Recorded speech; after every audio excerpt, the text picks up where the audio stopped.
One nation one election यानी कि एक देश एक चुनाव। सरकार काफी लंबे समय से इस बिल को लाने की तैयारी में थी और अब मंगलवार को इस बिल को लोकसभा में पेश भी कर दिया गया। इस विधेयक को संविधान 129वां संशोधन विधेयक 2024 नाम दिया गया है। सदन में इस बिल को पास कराने के बाद सरकार इसे जेपीसी में भेजने की तैयारी में है। लेकिन इस बिल को पास कराना सरकार के लिए इतना आसान नहीं होने वाला है। इसका सबसे बड़ा कारण है विपक्ष का इसके खिलाफ होना। तो चलिए समझते हैं कि कैसे इस बिल को पास कराना सरकार के लिए एक बड़ा चैलेंज रहने वाला है। दरअसल संविधान संशोधन के लिए विशेष बहुमत होना जरूरी है।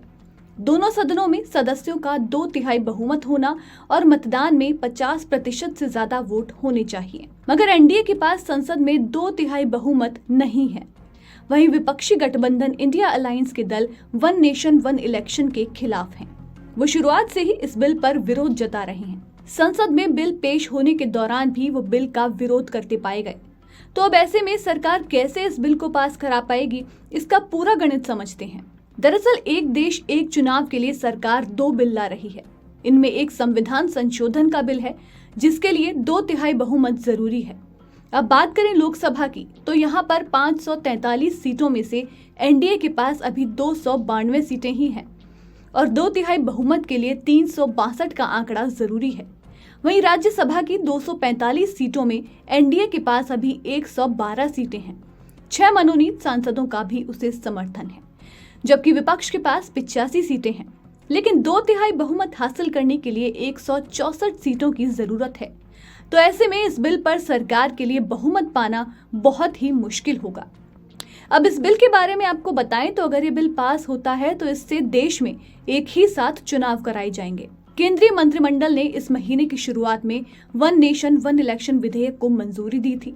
बीजेपी और उसके सहयोगी दल विधेयक के समर्थन में है। केंद्रीय मंत्रिमंडल ने सितंबर में एक साथ चुनाव कराने संबंधी उच्च स्तरीय समिति की सिफारिशों को स्वीकार कर लिया था। इस समिति की अध्यक्षता पूर्व राष्ट्रपति रामनाथ कोविंद कर रहे थे।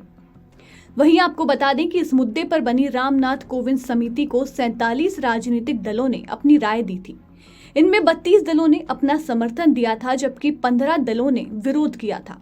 विरोध करने वाले दलों की लोकसभा सांसदों की संख्या 205 है। यानी कि इससे ये तो साफ है कि बिना इंडिया गठबंधन के समर्थन के संविधान संशोधन बिल पास कराना बहुत ज्यादा मुश्किल है। वहीं सरकार इस बिल पर व्यापक सलाह मशविरा की बात कर रही है और इसे अब जेपीसी को भेज रही है। जेपीसी का अध्यक्ष बीजेपी का ही होगा और उसके सदस्यों की संख्या भी सबसे ज्यादा होगी। फिलहाल संसद में इस बिल को पेश किया गया है और पेश होने के साथ ही विपक्ष ने इसका विरोध शुरू कर दिया है। वहीं सरकार इसे जेपीसी को भेज रही है। तो ऐसे में देखना होगा कि क्या ये बिल दोनों सदनों में पास हो पाएगा या फिर बहुमत के अभाव में सरकार का वन नेशन वन इलेक्शन का सपना ही रह जाएगा।